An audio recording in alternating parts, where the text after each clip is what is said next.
Salut à toutes et à tous, c'est Léo Motorbike, j'espère que vous allez bien. On se retrouve aujourd'hui pour une jeune petite vidéo aberrante, frérot, où je vais vous présenter cette petite microcar MGO Must. Allez, c'est parti. Et comme d'habitude, je vous annonce que je filme au Ligier Store de Mérignac, autrement dit au Tolosère 33, chez les copains, quoi, vous l'aurez compris. Allez, c'est bon, travelling.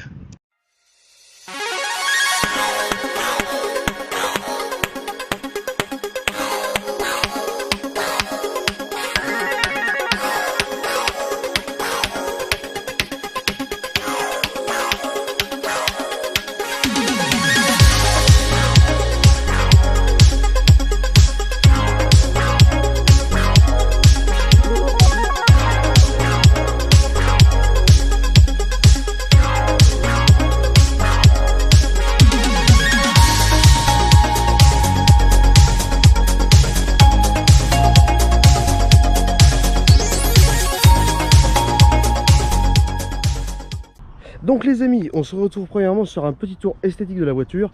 Allez, c'est parti. Alors pour commencer, qu'est-ce qu'on peut dire?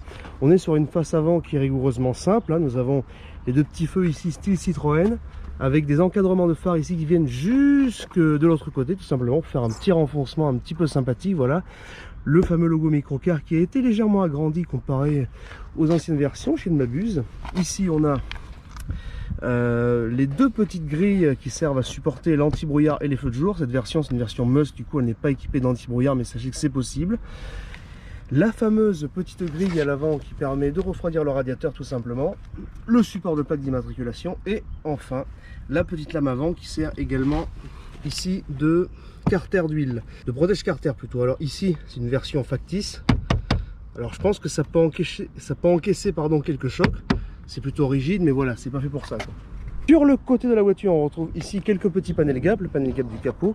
Ici, le catadioptre avec sa ligne de style qui vient jusque de l'autre côté de la voiture, voilà, quasiment jusqu'au feu. Le petit encadrement de la portière. Alors oui, j'ai laissé les vitres ouvertes parce que sinon la chaleur est infernale, il fait déjà très chaud dehors, donc voilà. Les fameuses jantes qui ont été peintes en noir, mais ici polies ici, ce qui donne un petit effet sympathique. On peut également apercevoir les étriers de frein rouge. Vous savez très bien que ça fait freiner plus fort les étriers de frein rouge. Les disques de frein, pareil à l'arrière, puisque la voiture est à freinage à disque à l'avant et à l'arrière. Contrairement aux Exam où c'est qu'à l'avant. Alors une Exam freine bien aussi, donc ça va. Sur la face arrière, on retrouve les fameux feux ici de la microcar MGO qui sont à LED. Ici, les petits catadioptres et feux d'anti-brouillard et de recul, bien sûr. Le petit logo MGO DCI, encore un logo microcar. Mais vous pouvez constater que ça c'est assez étonnant, il n'y a pas de troisième feu stop. Alors il me semblait que c'était une mesure qui était en vigueur et obligatoire, mais visiblement non. Ici on a les feux de recul, les capteurs de recul, et ici la caméra de recul. Je pensais qu'elle était en haut comme sur les essais, mais non, en fait elle est là. Ce qui explique pourquoi on voit très bien le sol d'ailleurs. Voilà, alors ici sur le côté on retrouve toujours les mêmes éléments, la ligne de style, le protecteur de garde-boue. Alors il est possible d'ajouter tout simplement une pièce qui vient par-dessus en plastique mat, mais elle est réservée aux versions X, donc du coup la version baroudeur de la MGO. J'ai oublié de montrer le fameux pare-choc ici, qui est en noir, noir satiné dirons-nous, un petit peu effet carbone. Bon, alors c'est pas vraiment effet carbone, mais en tout cas moi c'est le premier mot qui m'est venu à l'esprit, et voilà, bon ça donne une petite touche de noir qui est assez sympathique. Hop là, sur le côté, comme je l'ai dit, on retrouve ici une petite barre noire dans la même matière qu'à l'arrière, bon, ce qui donne un petit effet original. Alors il aurait peut-être fallu la mettre chromée, mais à la limite, pourquoi pas, c'est pas moche, hein. Même les jantes, regardez comme ça, elles sont pas ultra chromées, mais c'est plutôt pas moche. Ici encore le petit catadioptre, et c'est tout pour l'esthétique de la voiture. On va passer maintenant directement au coffre, puis à l'intérieur, c'est parti. Malheureusement, et déception pour la microcar MGO, il n'y a pas d'ouverture du coffre électrique comme sur la JS50, il faudra se contenter de la tirette à l'ancienne. Voilà. Et le coffre constitue une surprise positive, puisque voilà, on va l'ouvrir, vous pouvez constater qu'il y a quand même beaucoup de place. Tout à l'heure, j'ai testé la fameuse Exam crossover. Vous le verrez en différé, mais moi je l'ai testé tout à l'heure. Et on a finalement à peu près le même gabarit, mais je pense qu'on a légèrement plus de place sur l'Exam. Bon, ceci dit, on a quand même à peu près 1100 litres de contenance si on enlève la tablette d'arrêt de charge, et voilà. Et la finition est plutôt pas mal. Regardez, on a certes des tapis, mais ils sont réglés au sol. Bah, c'est plutôt pas mal, franchement. Moi, j'aurais préféré un tapis, pas un tapis, pardon, avoir en plus un filet. Alors, j'imagine que c'est disponible. Là, en tout cas, il l'est pas. Et j'ai oublié de vous dire qu'on peut mettre 5 ou 6 cadavres, bien évidemment, s'ils sont coupés à la tronçonneuse. Et voilà, c'est fini pour le coffre. après les morts, on va voir la moissonneuse batteuse. On va aller voir le moteur. Allez, j'ouvre le capot. Et on va aller de suite voir le moteur. Attention, attention. Hop là. Et bien voilà, on se retrouve en face du moteur DCI 492 DCI de chez Lombardini. C'est le moteur le plus monté sur les voitures sans permis. Si vous ne l'avez pas compris, il est monté chez Ligier, chez Microcar, chez Casellini, chez Bélier, bref. À part Exam, toutes les marques de sans permis s'y sont mises. Parce que c'est un moteur qui est agréable à la conduite, c'est un moteur qui ne consomme pas trop et surtout c'est un moteur qui est très facile à brider et surtout il passe aux normes anti-pollution, c'est-à-dire les normes Euro 4 et Euro 5 si je ne dis pas de bêtises. Alors là, moteur éteint, forcément il n'y a pas de bruit. Moteur allumé. Moteur allumé, on n'a pas énormément de bruit. Certes, on a le bruit d'un moteur diesel, mais c'est pas plus fort que les moteurs diesel des années 2005-2010 par exemple sur la 206 SDI. Vous êtes à peu près sur une sonore. Après, c'est vrai que la sonorisation n'est pas excellente, mais le moteur ne fait pas non plus trop de bruit. On est certes pas au niveau du Nexam, qui sont très bien insonorisés, mais la sonorisation est plutôt pas mal. Bon, on va fermer le capot et passer sur l'intérieur de la voiture. C'est parti. Allez, on ouvre la portière et sur l'intérieur, qu'est-ce qu'on peut dire?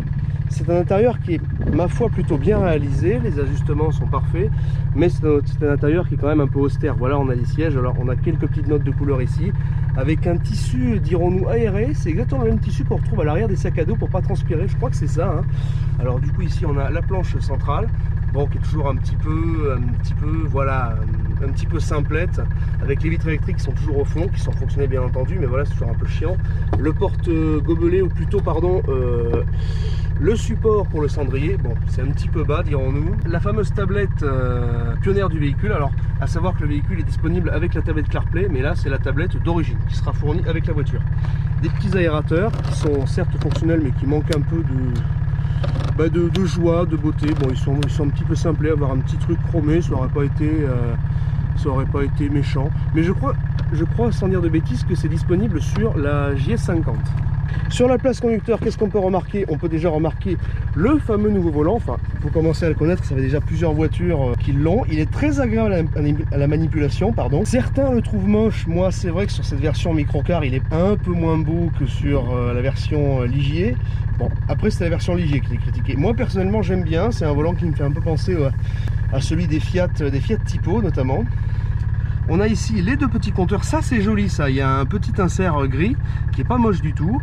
Bon, les compteurs sont un petit peu simples, voilà. Ici on a le fameux écran de chez Ligier avec le niveau de carburant, le kilométrage partiel et le kilométrage total et bien entendu témoin de rapport engagé et vitesse instantanée.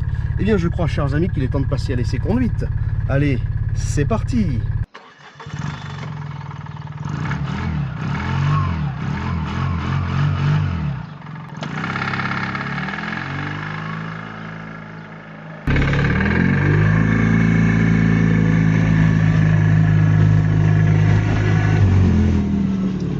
Bien les amis, c'est parti, on se retrouve pour l'essai de la microcar MGO Must.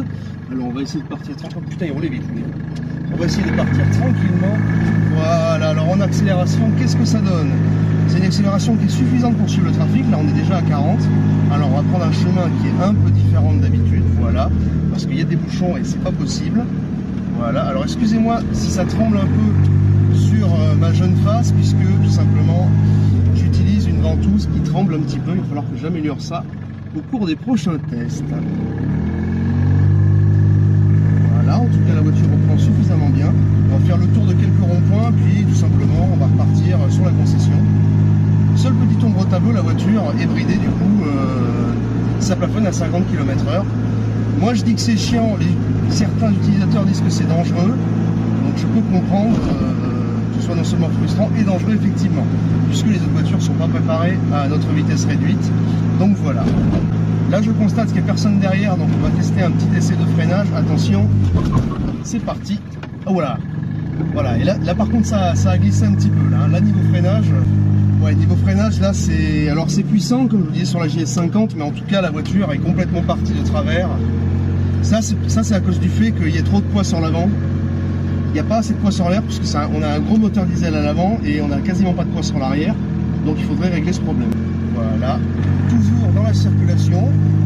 Mais en tout cas ça va, niveau accélération, là vous pouvez pas forcément le voir, mais en tout cas ça avance, et à 50 ça bride. Alors effectivement là-bas ça conduit un peu plus vite, donc j'arrive pas à les rattraper, mais sinon pour une utilisation rigoureusement citadine, ça va. Si vous habitez à la campagne, je vais vous dire quelque chose qui est interdit, mais débridez-la. C'est la seule solution pour que ce soit un petit peu plus confortable. Quand je vous dis la débrider, c'est rester dans quelque chose de raisonnable, quoi. 60-70, si votre voiture va à 100 et vous faites le con, évidemment, là je peux plus rien faire pour vous. Hop là, on arrive à un petit rond-point. La voiture tient plutôt bien la route, on a quand même un petit peu de prise de roulis. Et globalement, il n'y a pas grand chose à dire. Hein. Là, ça va être un petit peu chiant, il va falloir un petit peu attendre, puisqu'il va falloir aller au rond-point tout là-bas.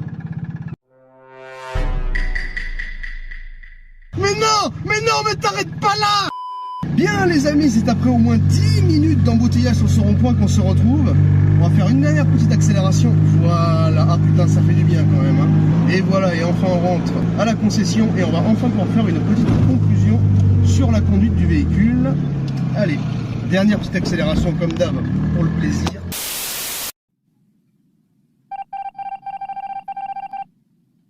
Bien les amis, qu'est-ce qu'on peut dire pour la conclusion? C'est une petite voiture qui est plutôt homogène, qui est plutôt esthétique, qui se conduit plutôt bien. Le seul endroit où ça pêche, c'est vraiment le freinage. Vous avez vu, j'ai fait un freinage d'urgence et la voiture est quand même partie, malheureusement, en crabe. Mais sinon, on va dire que ça va. Après, je vous laisserai vous faire votre propre avis sur la question. Est-ce que c'est bien, est-ce que c'est pas bien? Moi, je suis pas là pour juger, voilà. Sinon, niveau tarif, on est à peu près sur 14 300 €. Donc, c'est pas non plus ultra cher, c'est pas non plus donné, effectivement, mais c'est le prix standard d'une voiture sans permis. Et donc, voilà. Donc les amis, j'espère que cette vidéo vous aura plu et moi je vous dis à la prochaine. Ciao!